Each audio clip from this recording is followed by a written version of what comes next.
So हा होता वरती जायचा रूट आपला शिवनेरीचा. आता काय स्लोपवर आहे त्यामुळे वन हँड गाडी चालवता येते. सो तुम्हाला रूट दाखवत होतो. हा जायचा रूट आहे, खाली जायचा, वरती जायचा नाही.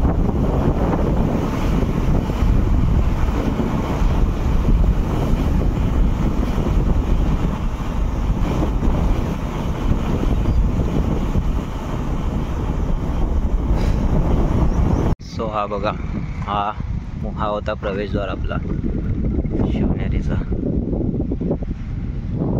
सो जाता जाता आपल्याला मध्ये लेण्याद्री मंदिर लागलं, जे 2 किलोमीटरच लांब होतं शिवनेरीपासून. आणि हे बघा, ह्याचं एंट्री तिकीट आहे लेण्याद्रीचं 25 रुपये पर पर्सन आहे. सो शिवनेरीवरून निघाल्यावर लेण्याद्री बाजूलाच आहे. लेण्याद्री आणि शिवनेरीचा जो डोंगर आहे तो एकच आहे तसा, फक्त एंट्रन्स थोडं डिस्टन्स आहे. शिवनेरीपासून 5-6 किलोमीटर आहे.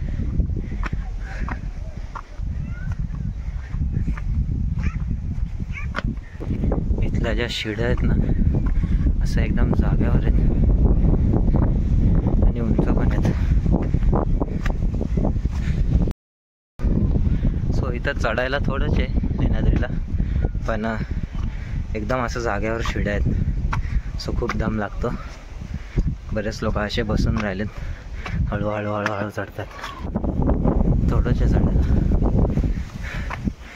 आणि ह्या डोंगराच्या ऑपोजिट साईडला शिवनेरी आहे.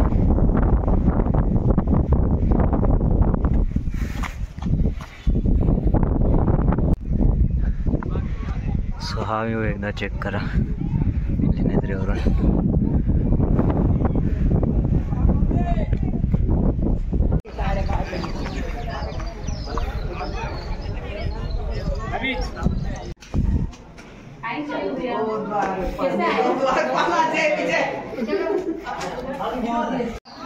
सो हा आहे मंदिराच्या बाहेरचा व्ह्यू. इथं आहे आपलं मंदिर आतमध्ये. फोटो झाल्यावर नाही, इथूनच दाखवतो. मग मी जायला आत पाया पडायला. सो आपल्या लेण्याद्री दर्शन पण करून झालं.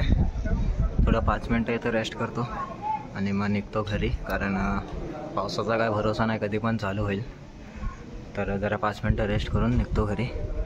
खरं तर मगाशी घरीच जाणार होतो, पण बोर्ड दिसला मध्ये आणि पाऊस पण गेला. म्हटलं पटकन जाऊन येऊया आपण. त्या बाजूला ही एक जागा आहे, हा जो टॉप आहे, इथं असा एक कॉईन टाकायचा असतो. तो जर त्याच्या आत गेला तर असं बोलतात की तुमची काही विश वगैरे असेल, काही इच्छा असेल ते पूर्ण होते.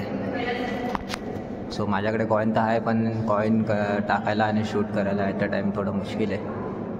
बघू मी एक करतो टाकून, जर गेला तर ठीक, नाही तर मेहनत तर आहेची अशी पण आयुष्यात.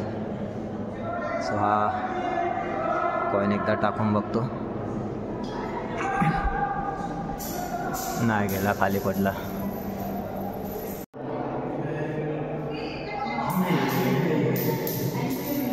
सो इथे जे टॉपला आहे ना, तिथं कॉईन टाकतात आणि बोलतात की विश काय असेल तुमची ते फुलफिल होते.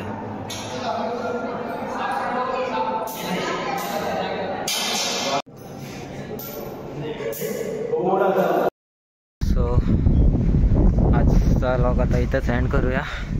आता पावसाला परत सुरू झाली आहे, त्याच्या आधीच पटकन घरी निघून जातो, कारण बरंच लांब आहे, अर्धा-पाऊण तास लागेल जायला बाईकवर. सो पटपट निघतो आणि घरी जातो. आणि व्हिडिओ उद्यापर्यंत येईल, कारण पंढरपूरचे लास्टचे 2-3 व्हिडिओ अपलोड नाही केले, ते आज करेल. आणि बघूया अजून पुढे जर चान्स भेटला, इथं ओझर पण जवळच आहे तर तिकडे पण जाईल, नाही तर मग शक्यतो नाहीच जायचो.